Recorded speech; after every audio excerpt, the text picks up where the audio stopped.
9월 22일 월요일. 포크를 놓지 마세요. 미국 서부 지역의 교우들이 자주 찾는 한 수련회 장소에는 포크로 복음을 전하는 전설적인 조리장이 있었습니다.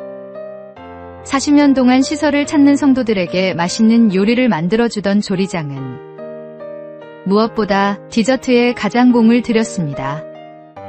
식사가 끝나고 디저트가 나오기 직전에 조리장은 식당으로 나와 사람들을 주목시키고 다음과 같이 외쳤습니다.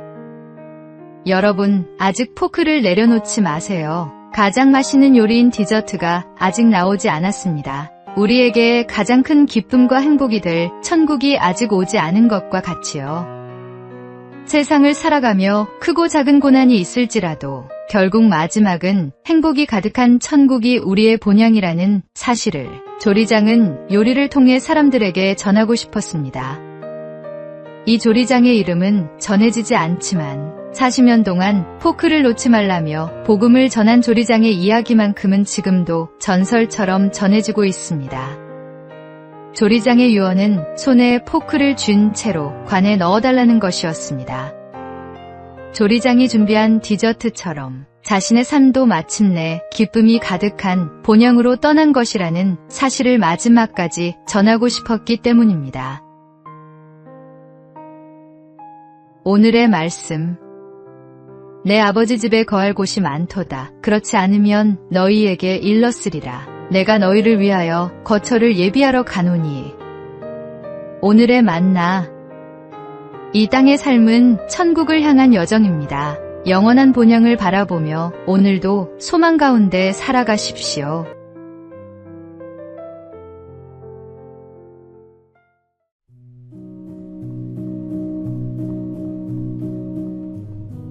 (9월 23일) 화요일. 오늘을 붙잡으라. 카르페 디엠은 오늘을 즐기라는 뜻으로 널리 알려졌지만 고대 로마 시인 호라티우스의 시에 나오는 한 구절입니다. 카르페는 붙잡다, 수확하다는 뜻의 카르퍼에서 유래했고 디엠은 나를 의미하는 데이즈에서 나왔습니다. 라틴어 전문가는 이렇게 설명합니다. 사람이 일일이 손으로 수확해야 했던 고대 사회에서 과일을 거두는 일은 고된 노동이었습니다. 그러나 그 고된 과정을 거쳐 수확한 과일을 바라볼 때 비교할 수 없는 깊은 기쁨을 경험했습니다.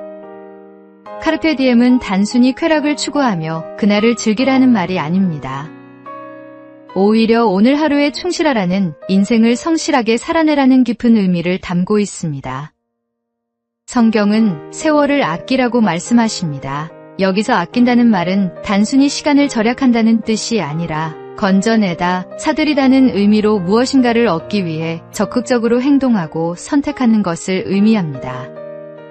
우리에게 주어진 시간은 그저 흘러가는 것이 아니라 붙잡고 의미 있게 사용해야 할 소중한 기회입니다. 오늘은 하나님께서 우리에게 허락하신 선물이며 그분의 뜻을 이루기에 가장 좋은 날입니다. 그래서 우리는 이 오늘이라는 시간을 허투루 보내지 말고 전심으로 붙잡아야 합니다. 오늘을 가치 있게 사는 사람이 결국 참된 기쁨과 열매를 누릴 수 있습니다. 시간은 지나가지만 그 안에서 우리가 남기는 순종은 영원한 열매가 됩니다. 오늘의 말씀. 그런즉 너희가 어떻게 행할지를 자세히 주의하여 지혜 없는 자같이 하지 말고 오직 지혜 있는 자같이 하여 세월을 아끼라. 때가 악하니라. 오늘의 만나. 매일 아침 우리에게 주어지는 24시간은 하나님의 귀한 선물입니다. 이 시간을 어떻게 사용하느냐가 우리 인생의 가치를 결정합니다.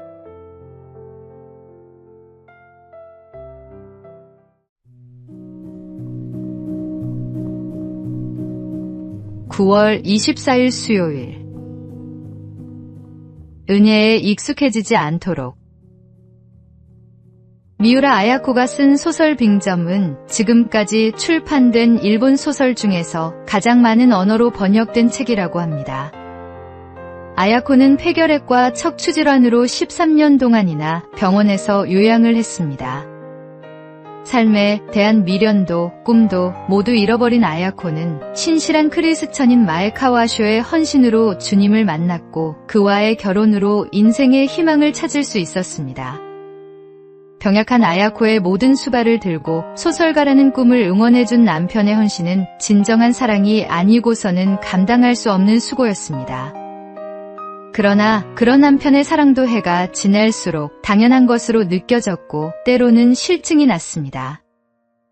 남편의 사랑을 당연시 여기는 자신의 모습을 깨달은 아야코는 바로 회개했고 훗날 수필에 당시의 심정에 대해 다음과 같이 적었습니다. 병약한 나와 결혼해준 남편이 처음엔 무척이나 고마웠다. 그러나 결혼 생활에 익숙해지자 고마움은 사라지고 오히려 화를 내고 짜증을 내는 나의 모습이 드러났다. 익숙해진다는 것은 참으로 무서운 것이다.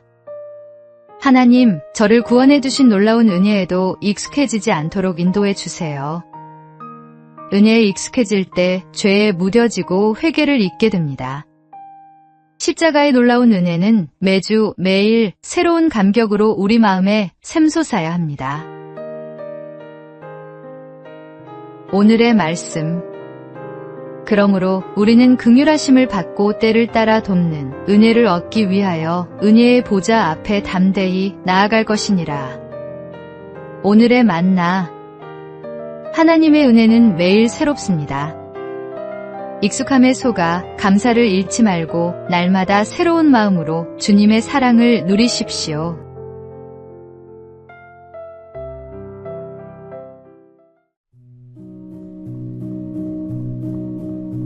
(9월 25일) 목요일.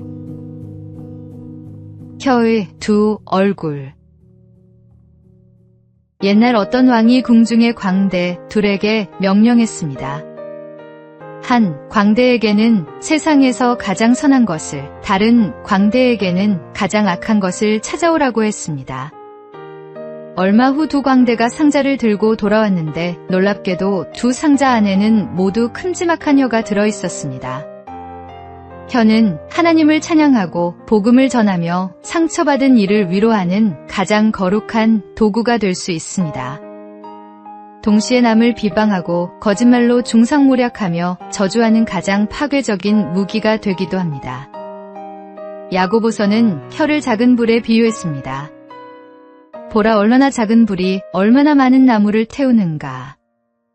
작은 말 한마디가 관계를 파괴하고 공동체를 무너뜨리며 사람의 마음에 씻을 수 없는 상처를 남길 수 있습니다.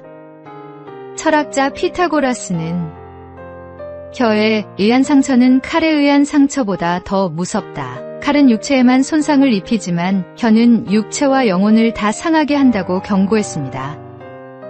그러나 우리에게는 소망이 있습니다. 성령님께서 우리의 입술을 거룩하게 하실 수 있습니다. 이사야 선지자의 입술을 숯불로 깨끗하게 하신 하나님께서 오늘도 우리의 혀를 정결하게 하실 수 있습니다. 매일 내 입이 말하는 것을 조심하며 우리의 혀가 생명의 말씀을 전하는 도구가 되기를 기도해야 합니다. 위에 계신 주님께서 우리의 모든 말을 지켜보고 계십니다. 오늘의 말씀. 이와 같이 혀도 작은 지체로 돼 큰 것을 자랑하도다. 보라, 얼마나 작은 불이 얼마나 많은 나무를 태우는가. 오늘의 만나. 우리의 혀는 생명과 죽음의 권세를 가진 소중한 도구입니다. 오늘 하루 나의 모든 말이 하나님께 영광이 되고 이웃에게 덕이 되기를 기도해 보시기 바랍니다.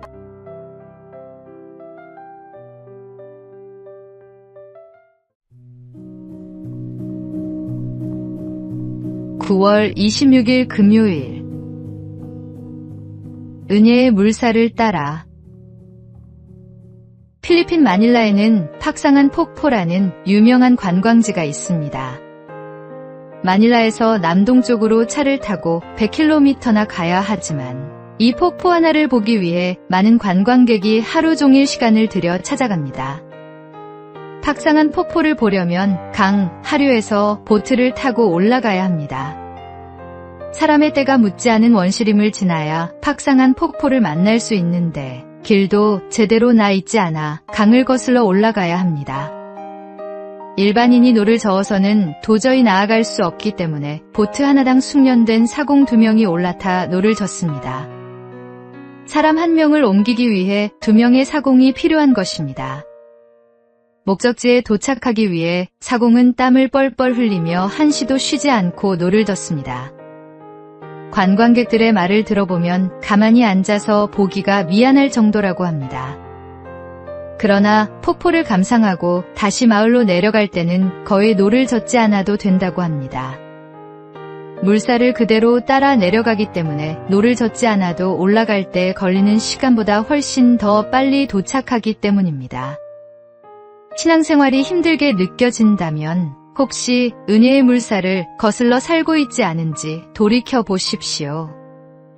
최고의 선장이신 주님께 우리 인생의 방향을 맡기고 은혜의 물살을 거스르지 말고 가만히 따라가십시오. 오늘의 말씀. 내가 여호와를 항상 내 앞에 모심이여 그가 나의 오른쪽에 계심으로 내가 흔들리지 아니하리로다. 오늘의 만나. 하나님의 인도하심을 따라 살 때 삶이 평안해집니다. 내 뜻을 고집하지 말고 주님의 인도를 받는 순종의 삶을 살아가십시오.